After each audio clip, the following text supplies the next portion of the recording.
মেসিকে পেনাল্টি নেওয়া শিখিয়েছিল নেইমার নিজে। বিশ্বাস হচ্ছে না? তাহলে শুনেন।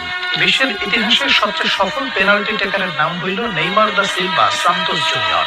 বন্দুকের ইয়া মিস হইতে পারে, কিন্তু নেইমারের মিস নাই। সেই নেইমারের কাছে একদিন মেসি বলেছিল, নেইমার তুমি আমাকে পেনাল্টি নেয়ার কৌশল শেখাও। নেইমার বলেছিল, তোমার নাম মেসি, তোমাকে কি শেখাবো? আমি পারলে তুমিও পারবে।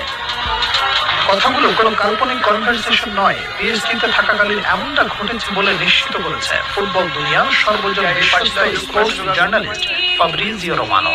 বার্সেলোনায় থাকাকালীন আর্জেন্টিনা জাতীয় দলের কিংবা ক্লাবের টাই সিচুয়েশনে পেনাল্টি মিস করতেন আর্জেন্টাইন সুপারস্টার লিওনেল মেসি, কিন্তু পিএসজিতে যোগ দেওয়ার পর ক্রমে ক্রমে উন্নতি করতে থাকেন মেসি, যার প্রতিফল দেখতে পাওয়া যায় কাতার বিশ্বকাপে।